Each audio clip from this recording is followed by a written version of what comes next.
Сәлем достар, бүгін біз жазықтықтағы түрлендірудің келесі түрі осьтік симметрияны қарастырамыз. Осьтік симметрия дегеніміз осьтің өзі түзу болғандықтан, яғни түзуге қатысты симметрияны салуды үйренеміз. Алдымен бізге жазықтықтың бойынан кез келген бір L түзуі берілсін. L түзуі. Осы L түзуінің бір жақ бөлігінде А нүктесі берілсін. А нүктесі.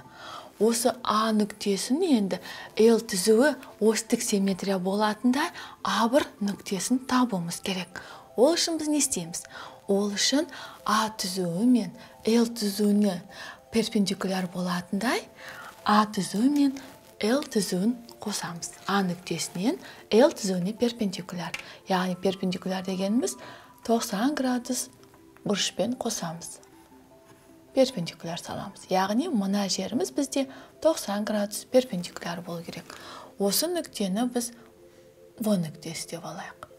Енді А нүктесіне L түзуі симметрия болатындай А1 нүктені табу үшін осы АВ-ға тең болатын арақашықтықты екінші жақ бөлігіне салуымыз керек. Яғни перпендикулярды ары қарай түзуді жалғастырамыз үзік-үзік сызықпен. Сонда мына нүкте бізде балалар ізделінді А1 нүктесі. Сонда А нүктесі L түзуіне симметриялы болатындай А1 нүктесі ол түзудің екінші жақ бөлігінде орналасатын оңай байқадық. Ол үшін біз не істедік? Алдымен А нүктесінен L түзуіне перпендикуляр болатындай АВ кесіндісін жүргіздік. Яғни АВ бізде перпендикуляр болу керек L түзуіне. Және осы АВ мен ВА1-дің ұзындығы тең болу керек. АВ-ның ұзындығы қанша болса кесіндінің, А1 В-ның да ұзындығы сонша болу керек.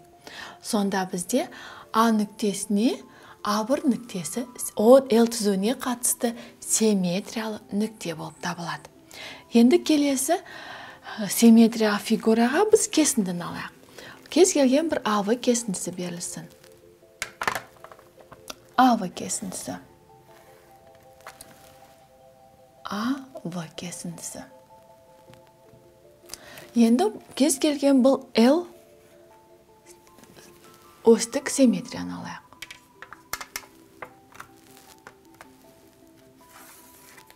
Түзуіміз берілсін L. Осы L түзуі осьтік симметрия болатындай АВ кесіндісіне симметриялы А1 В1 кесіндісін салуымыз керек. Ол үшін дәл осы әдісті қолданып, кесіндінің А және В нүктесін алдымен L түзуіне перпендикуляр болатындай қосып алуымыз керек. Перпендикуляр болу керек. Ол үшін мен сызғыштың басынан бастайын. Яғни үзік-үзік сызықпен сызамын. Яғни мына арақашықтықта бізде перпендикуляр. Және осыдан екінші бетке осы арақашықтықты жалғастырамын. Арақашықтықтың ұзындығы қанша болса, мына арақашықтың да ұзындығы сонша болуы керек. Яғни мына нүкте бізде А1 нүктесі. Ал түзуде қосылған кез келген нүктесін біз О деп алайық.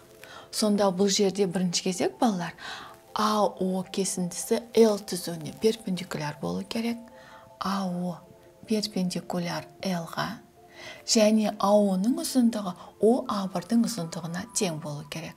АО тең болу керек ОА1-ге. Енді дәл осы заңдылықты сақтай отырып, В нүктесі мен L түзуіне дейінгі перпендикулярды саламыз.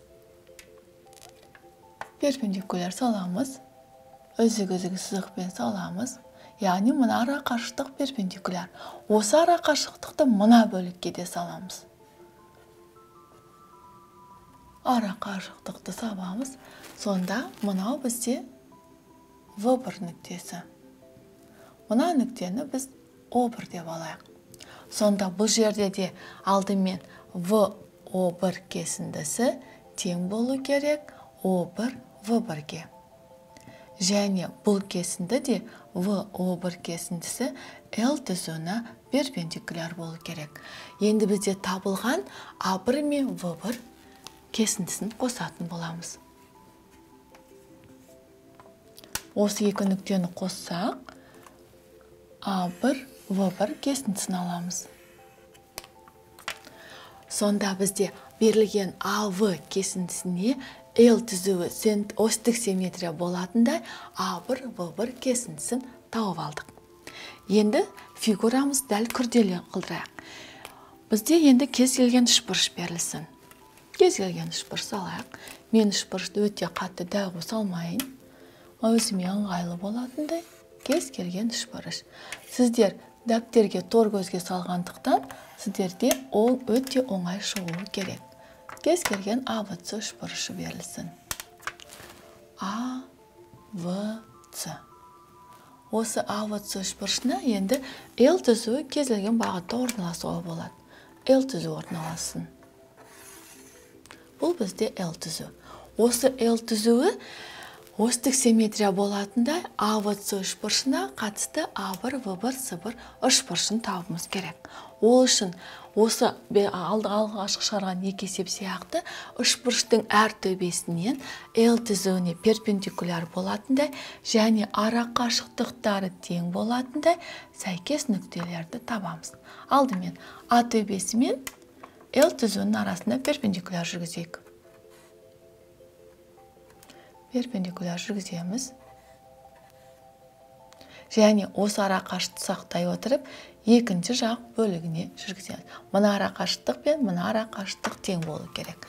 Оны біз А1 деп белгілейміз. А1. Яғни А төбесіне жүргіздік. Яғни бізде L түзуінің бойындағы барлық нүктелер берілген фигураның әр төбесінен түсірілген перпендикуляр болу керек. Яғни О нүктесі болсын. Келесі дәл солай енді В төбесінен жүргіземіз. Яғни үшбұрыштың В төбесінен. Енді В төбесінен бастаймыз. О L түзуіне перпендикуляр болу керек.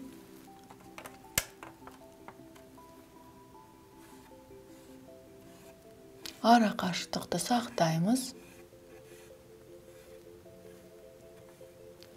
Яғни мына ара қашықтық қанша болса, мына ара қашықтық та сонша болу керек. Қазір мен тағы өлшеп алайын. Ара қашықтығымыз бірдей болғаны дұрыс. Сәл төмен түсіп кетіппін. Сонда бізде В нүктесі мына ара қашықтықта. Яғни бұл В1 нүктесі. Мына нүктені кез келген О1 деп белгілей берейік. Дәл солай. Енді үшбұрыштың С төбесінен жүргіземіз. С төбесінен L түзуіне перпендикуляр түсіреміз. Кез келген фигураларды салып дәл осылай жасасаңыздар да болады. Перпендикуляр болу керек. Дәл осы ара қашықтықты сақтап, мына ара қашықтықта нүктемізді орналастырамыз. Яғни бұл бізде ізделінді үшінші С1-іміз. Сонда үшбұрыштың А төбесіне А1 нүктесін, В төбесіне В1 нүктесін, С төбесін С1 нүктелерін тауып алдық. Енді осыларды біз қосамыз. Мына перпендикулярды О2 деп белгілейік. Сонда бізде А1 мен С1 кесіндісін қосамыз. Сонда АС кесіндісі, яғни АС үшбұрыштың қабырғасындағы АС қабырғасына сәйкес А1 С1 қабырғасын салынды. Және АВ қабырғасына сәйкес L түзуі осьтік симметрия болатындай А1 В1 кесіндісі. Және В мен С-ны қосқан кезде бізде В1 мен С1 кесіндісі. Енді бізде берілген фигураны шатастырмау үшін мен мынандай штрихпен салып көрсетем. Яғни берілген АВЦ үшбұрышына L түзу симметриялы болатындай А1, В1, С1 үшбұрышын салдық.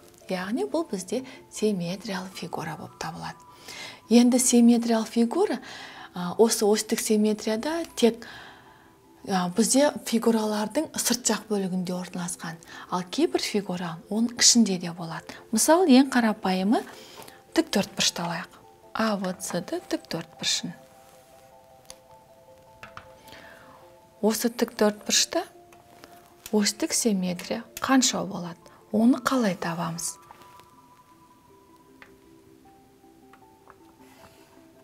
Мынау бізде берілген А, В, С, Д тік төртбұрышы.